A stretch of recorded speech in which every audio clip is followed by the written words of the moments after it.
Olá, estamos aqui com mais algum assunto e hoje se prepara, um assunto polêmico, hein?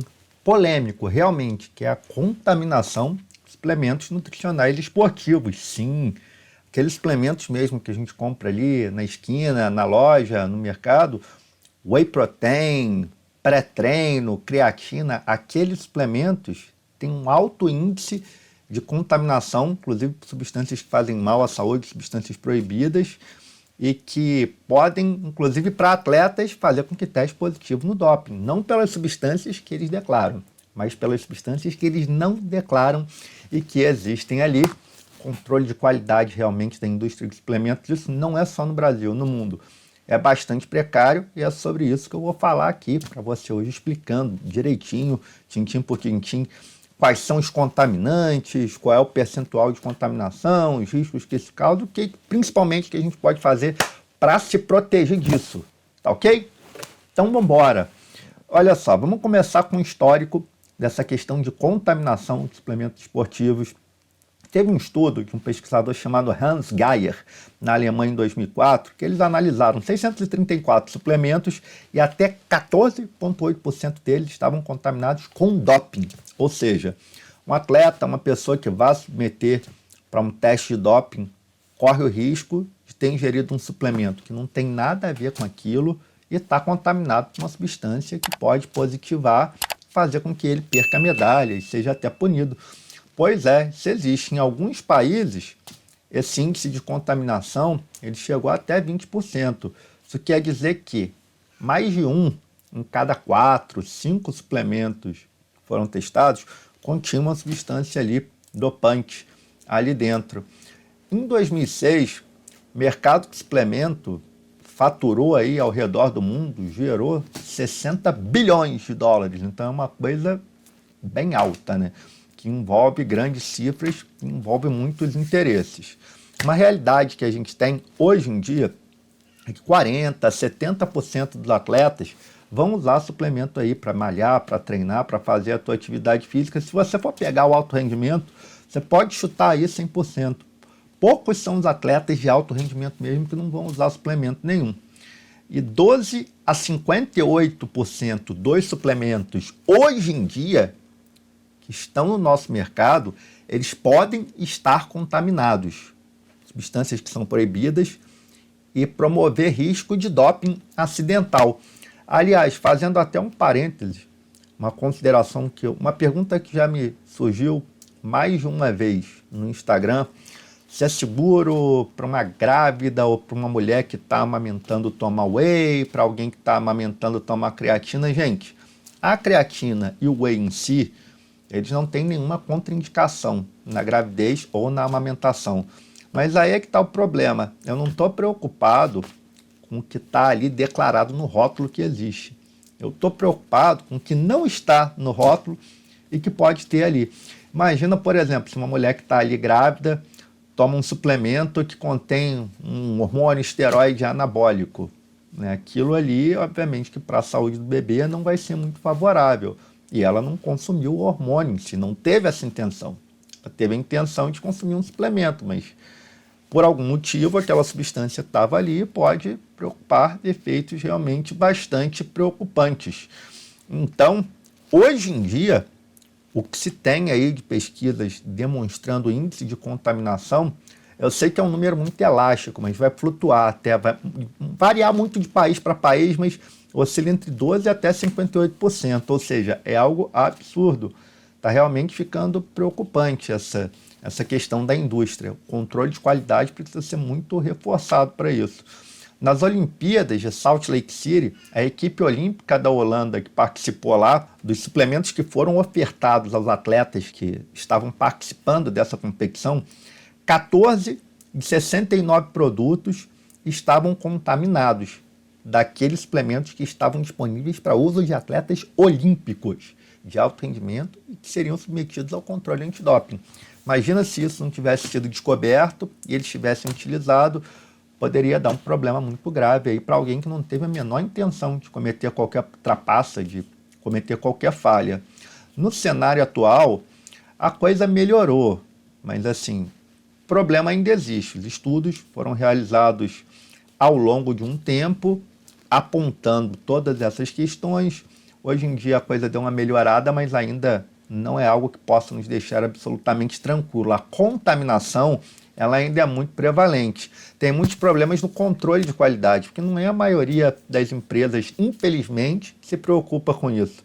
Significa que uma porcentagem muito grande de empresas que atuam nessa indústria fitness, de suplementos esportivos, tem um controle de qualidade muito precário. E não deveria ser assim, né? Uma indústria de 60 bilhões, você vai bobear, você vai deixar com que um atleta que use o seu suplemento tenha um problema, por exemplo, de antidoping, e que seja constatado que a culpada foi a tua empresa? Não acho isso um marketing assim lá bem interessante, não. E que contaminações são essas que eu estou falando? São contaminações por substâncias que não estão declaradas no rótulo e que podem causar resultados analíticos adversos, ou seja, testou ali a amostra de urina daquela atleta, substância proibida.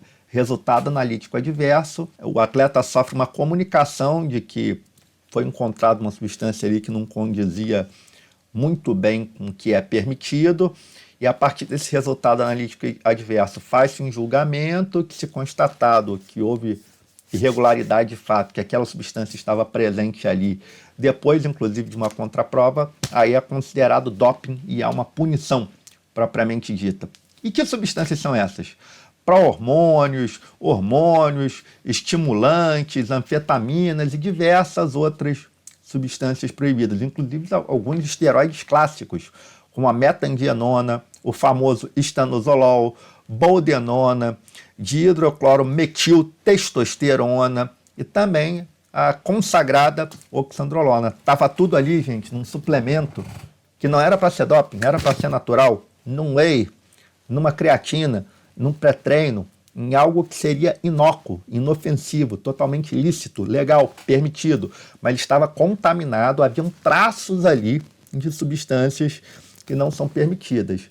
E algumas substâncias, aliás, a maioria delas, não tem dependência de dose para acusar doping. Você achou, tá fora. Você achou, tá caracterizado doping. Então, isso é uma questão realmente muito delicada, muito complicada. Em 2005, foram analisados alguns multivitamínicos que continham vitamina C e magnésio, se não me engano, no mercado chinês, que houve uma apreensão e havia uma contaminação cruzada de metandienona e estanozolol. O que é contaminação cruzada? Acontece muito em manipulação. Às vezes você tem uma máquina ali que você foi manipular uma creatina, por exemplo, só que antes de passar aquela creatina, você passou uma testosterona, vamos supor. E aí fica um tracinho ali daquela testosterona que mistura com a creatina que você foi fornecer ali para um atleta que não tem nada a ver e aquele atleta testa positivo. E olha o problema. Até por isso que a gente pede para atleta de alto rendimento que vai ser submetido a antidoping não manipular nada. Por quê?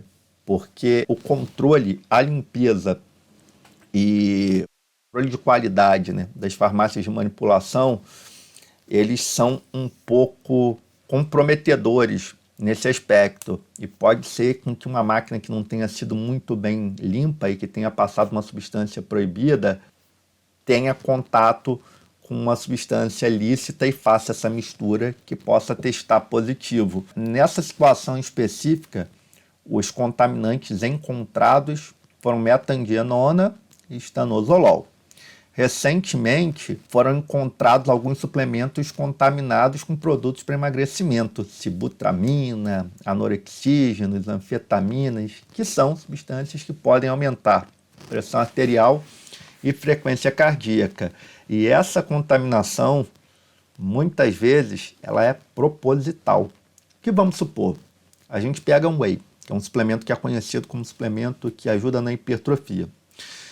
Se um fabricante um pouco menos ético pega aquele whey e contamine com oxandrolona, que é um esteroide anabólico, aquela oxandrolona vai começar a dar um resultado acima do normal para aquela pessoa e a pessoa vai achar que aquele whey que ele tomou é o melhor whey do mundo. Aí vai ficar lá, olha que whey bom, que suplemento bom, que coisa espetacular e etc. Mas na realidade não é o whey que está fazendo isso, é um anabólico que está lá dentro. Mesma coisa, toma um termogênico pré-treino. Tem a promessa aí muitas vezes de fazer emagrecer.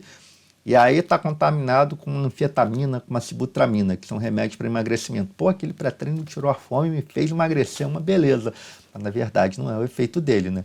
Então, as fontes de contaminação são equipamentos contaminados, aquilo que eu já disse, uma limpeza meio precária em equipamentos que processam, manipulam várias substâncias, que pode ficar traço de uma ilícita em outra lícita, e alguns containers que vão carregar matéria-prima para um lado e para o outro, se eles não forem bem limpos, aquele container onde alguns produtos foram colocados pode também trazer traços de contaminação entre diferentes amostras, entre diferentes produtos que foram armazenados dentro desses containers. E também tem aquela coisa que eu já falei anteriormente, da contaminação proposital, que é feita para aumentar a eficácia. Isso aí já é a parte mais inescrupulosa da história. Mas como é que a gente faz para se proteger disso, né? Vocês devem estar se perguntando.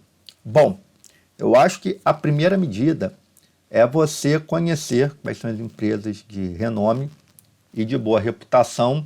E, aliás, antes de qualquer coisa, né, gente? A gente vai usar suplemento da maneira correta, pelo tempo correto e pelo propósito correto. Na maioria das vezes, isso só funciona perfeitamente bem, de forma mais harmônica, quando é feito através de um acompanhamento profissional. O profissional, quando é habilitado, quando tem conhecimento, pode ter certeza, ele só vai te dar o que você precisa. Não tem essa de ficar tirando por tudo quanto é lado, de se entupir de suplemento, de se entupir de medicamento. Não é isso que vai fazer com que você chegue ao próximo nível. É o conjunto entre treino, dieta e descanso, suplementação, medicação, hormônio ou qualquer outra coisa, vai servir como a cereja do bolo, vai estar ali no topo de tudo, mas não é a base. E é exatamente isso que eu faço nas minhas consultas aqui na clínica.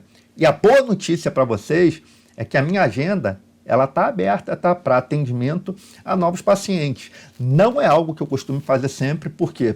Porque como o meu tipo de atendimento ele é sempre algo muito próximo, muito detalhado, eu gosto de estar sempre acompanhando muito de perto, sempre de estar muito junto com os meus pacientes, eu não tenho condição de ficar pegando assim muita gente para ficar atendendo e acompanhando ao mesmo tempo, porque eu acho que a partir do momento em que você começa a massificar, você deixa de personalizar. E aí, perdendo a personalização, você acaba perdendo bastante a eficácia.